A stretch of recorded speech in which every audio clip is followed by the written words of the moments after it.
Hi everyone, welcome to the Curious George Cottage. Today we are going to read some of Curious George favorites. This is Curious George Flies a Kite. This is an old book, and in the back I just want to share before we get started. It says something about Hans and Margaret Ray, who were the authors and illustrators of Curious George. Here is a very small picture of Hans with his puppy. Curious George Flies a Kite. This is George. He lives in the house of a man with the yellow hat. George is a little monkey, and all monkeys are curious. But no monkey is as curious as George. That is why his name is Curious George. I have to go out now, said the man with the yellow hat. Be a good little monkey till I come back. Have fun and play with your new ball, but do not be too curious. And the man went out. It was a lot of fun for George to play with his big new ball. The ball went up, and George went up, and the ball went down, and George went down.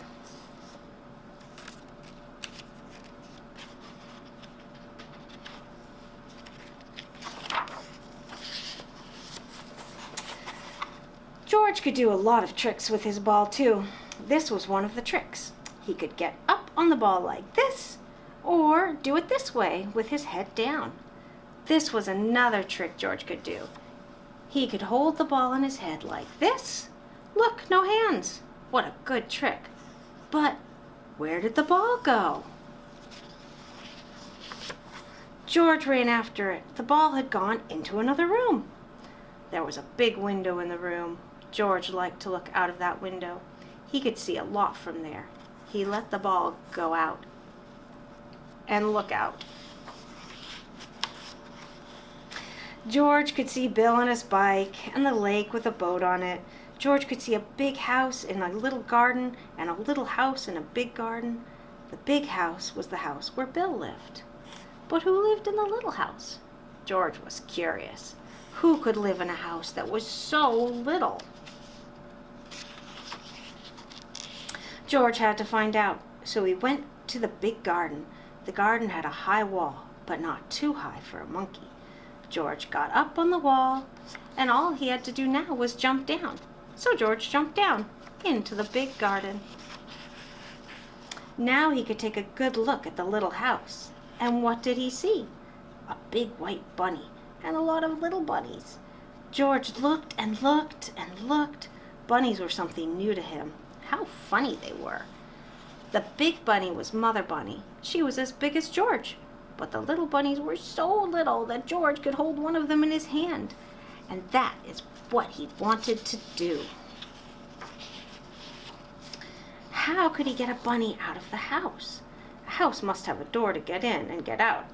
But where was the door to the bunny house? Oh, there it was. George put his hand in and took out a baby bunny. What fun it was to hold a baby bunny! And the bunny did not mind. It sat in his hand, one ear up and one ear down, and looked at George, and George looked back at it.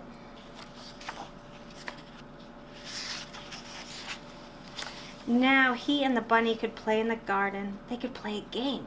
They could play Get the Bunny. George would let the bunny hop away, and then he would run after it and get it back. George put the bunny down. Then he looked away. 1, 2, run! The bunny was off like a shot. George did not look. Now he had to wait a little. 1, 2, 3, 4. He waited. Then George looked up. Where was the bunny? He could not see it. Where was it? Where had it gone? George looked for it here, and he looked for it there. He could not find it. Where was the bunny? It could not get out of the garden. It could not get up the wall, the way George could. It could not fly away. It had to be here, but it was not. The bunny was gone, and all the fun was gone too. George sat down. He had been a bad little monkey. Why was he so curious? Why did he let the bunny go? Now he could not put it back into the bunny house. Where could it be with Mother Bunny? Mother Bunny! George looked up. Why, that was it. Mother Bunny could help him. George got up. He had to have some string. Maybe there was some in the garden. Yes, there was a string, and a good one too. George took the string and went back to the bunny house. Mother Bunny was at the door. George let her out and put the string on her, and Mother Bunny knew what to do. Away she went with her head down and her ears up. All George could do was hold the string and run after her. And then Mother Bunny sat down. She saw something, and George saw it too. Something white that looked like a tail, like the tail of the baby bunny. And that is what it was. But where was the rest of the bunny? It was down in a hole. A bunny likes to dig a hole and then go down and live in it. But this bunny was too little to live in a hole. It should live in a bunny house. So George got hold of the little white tail and pulled the baby bunny out. Then they all ran back to the bunny house. George did not have to put a string on the baby bunny. It ran after its mother all the way home. George took the string off Mother Bunny and helped them back into the house. Then Mother Bunny and all the little ones lay down to sleep. George looked at them. It was good to see the baby bunny back where it should be, and now George would go back to where he should be. When he came to the wall, he could see something funny in back of it. George got up on the wall to find out what it was. He saw a long string on a long stick. A fat man had the long stick in his hand. What could the man do with a stick that long? George was curious. The man was on his way down to the lake, and soon George was on his way down to the lake too. When the man pulled the string out of the water, there was a big fish on the hook. George saw the man pull one fish after another out of the lake till he had all the fish he wanted. What fun it must be to fish! George wanted to fish too. He had his string. All he needed was a stick, and he knew where to get that. George ran home as fast as he could.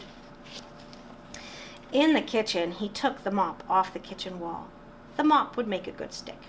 Now George had the string and the stick. He was all set to fish. Or was he? Not yet. George had to have a hook, and on the hook something that the fish liked to eat. Fish would like cake, and George knew where to find some. But where could he get a hook?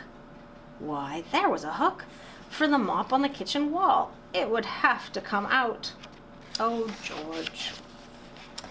With the hook on the string and the string on the stick and the cake in the box in his hand, George went back to the lake. George sat down, put some cake on the hook, and let the line down into the water.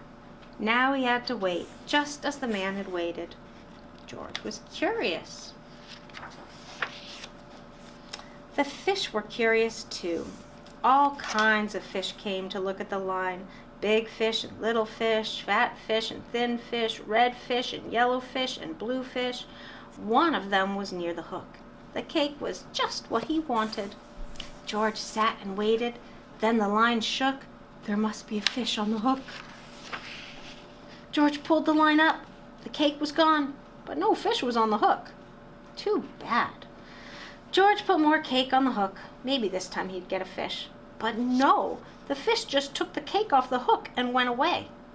Well, if George could not get the fish would not get the cake. George would eat it. He liked cake too. He would find another way to get a fish. George looked into the water.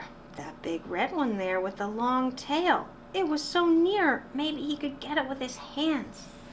George got down as low as he could and put out his hand.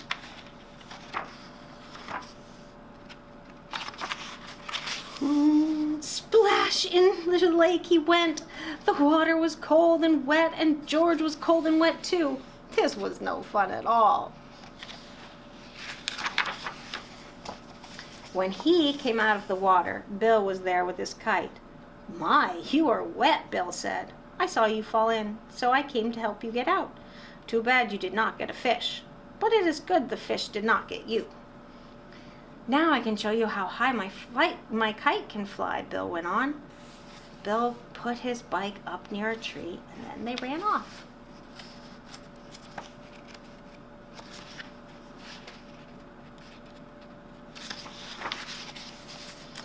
There was a lot of wind that day, and that was just what they needed.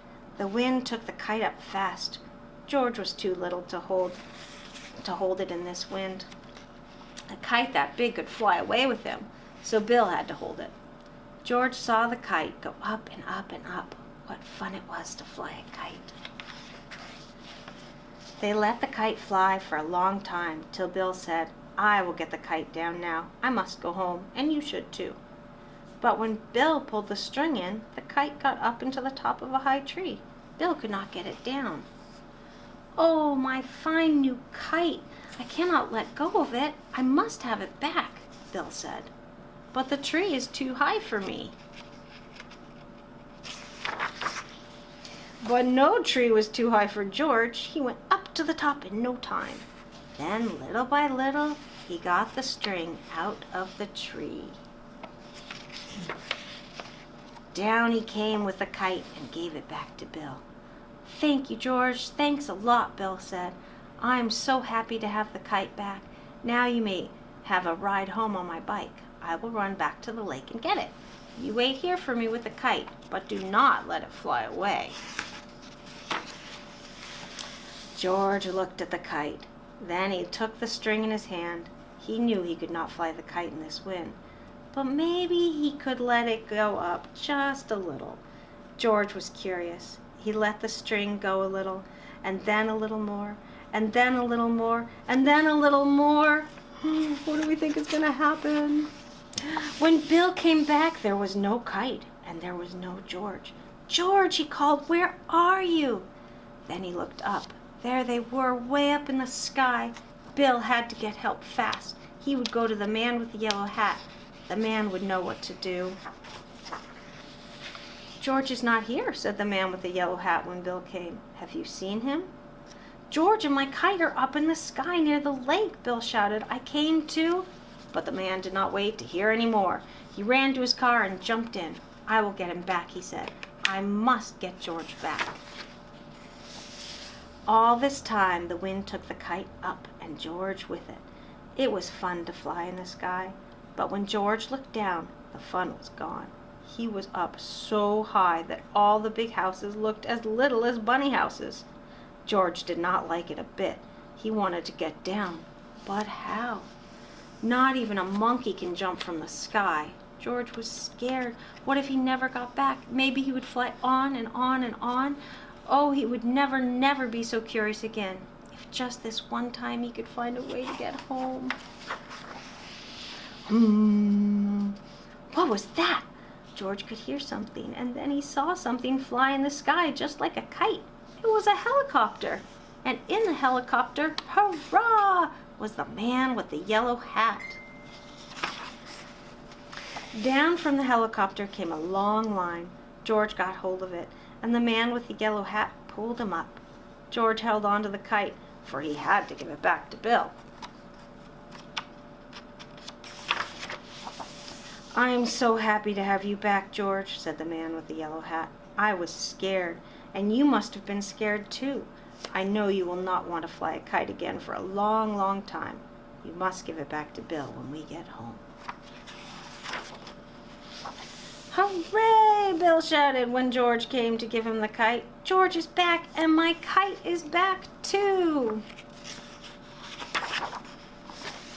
And then Bill took George by the hand and went with him into the little garden, and from the little garden into the big garden where the bunny house was. "Here is one of my baby bunnies," Bill said. "Take it. It is for you." A baby bunny for George. George took it in his hands and held it way up. It was his bunny now. He could take it home with him. And that is what he did. He's feeding his little bunny a carrot. And now I would like to read another book by Hans Ray. It's not a Curious George book, but it's one of my favorites. And it's one that usually when all of you kiddos are here, you help me with. but today I'm going to try and do it by myself. Anybody home? This George will help a little bit. Look in this hole. What can it be that lives deep down under his tree? You cannot tell? Why then, dear me, just turn the page and you will see. Who's it gonna be? A bunny, just like our other story. See the people at the zoo. They look and look. Now you look too. Who's here? What do we think is gonna be in this zoo? An elephant! This is a hive, a funny house. What is inside? Is it a mouse? No. Don't go too near, just stand away. Something comes out. What does it say? What do you guys think? Bzzz. Here is a house high in a tree. Who lives up here? 1, 2, and 3. Dear baby heads, pop up to see what mother has. What can it be? A mama birdie feeding her babies a worm. Who likes to play in water blue and eat and sleep and peer at you? Who's gonna be in here? Fishy! I think those fish are very large for that tank. They're gonna try and get that little fly. What shells are these that seem to be just lying on this little tree? I do not think that they can be the shells you find down by the sea. Now turn the page and you will see these shells are homes for, look and see, snail. 2 houses here, and do you know who lives inside until they grow? If you do, please tell me too. Just turn the page and show me who. Let's see. Beautiful butterfly. Here in this house lives something you know that likes to go and go and go. I will take you to. It will take you to just everywhere. Now turn the page and see what's there. A car! And a puppy. Here's a house that's much too big for dog or cat or cow or pig. Yes, much too big for you or me. What's in it? Look inside and see. Who do we think is going to be here? That's a really big building. An airplane! This house was made for 3, you see, all just alike. What can they be? The little man says, stop or go, and waves his flag to tell them so. Now, do you know what lives in here and comes out when the lines are clear? I bet you can guess. Look at the tracks. Chugga chugga choo choo. This little house is shut so tight. Open it up because there might be a boy or a girl like you. And a kitty who was napping in the flower box. The end. And the next story I read to you is going to be with a very special guest. Her name is Lulu, and we're going to go see her now.